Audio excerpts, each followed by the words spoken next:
The famous anecdote about The Wizard of Oz's switch from black and white to color is that a whole generation of people who grew up seeing the film on black and white TVs were never aware that there was this glorious transition. Films portray the world in color or black and white. By mixing the two in the same sequence, the filmmakers draw a line between waking life and dreams, and can even distinguish between the world of the living and the afterlife.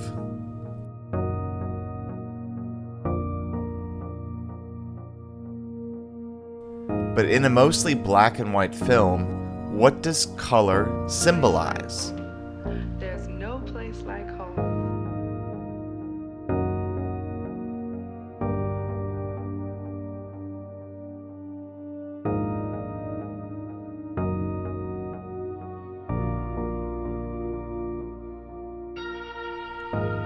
Three notable films make use of color imagery blended with black and white. In Rumblefish, the motorcycle boy is colorblind, and the whole film is in black and white as such, except for the Siamese fighting fish in the local pet shop. The fish represent the young gangs that continually fight each other in the street, but the fact that they are in color drives home the metaphor that these youths that fight each other to death are just trapped in their own box, like fish in a pet store. To create this effect in 1983, the fish scene in the pet shop was done by making a composite of color footage of the fish with black and white footage of the actors looking at the aquarium. In Schindler's List, the little girl in red is in color in an otherwise monochrome film. The color of her coat draws our eyes right to her, no matter where she is in the frame.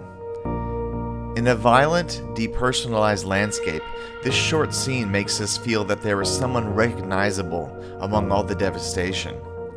When we finally see the girl up close, her coat is no longer colorized, but we finally see her eyes, which provides all we need to identify with her. Spielberg's editor Michael Kahn cut Schindler's List on a flatbed moviola, which meant that those frames of the girl in red had to be tinted by hand. This technique dates back to the very beginning of cinema. Pleasantville makes the thematic difference between color and black and white its central plot point.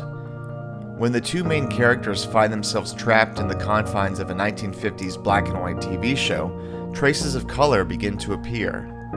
The emergence of warm colors symbolizes the characters' discovery of art, knowledge, and sex. The world of Oz appeared as a Technicolor wonderland to a small-town girl from Kansas.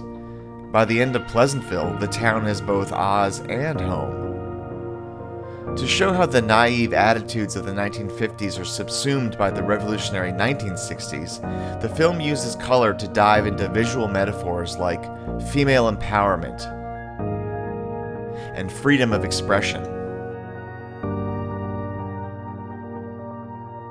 In the age of digital editing, the process of altering color became more streamlined. The whole film was shot in color and strategically desaturated in post-production using computer technology. Nowadays, it's as simple as doing this.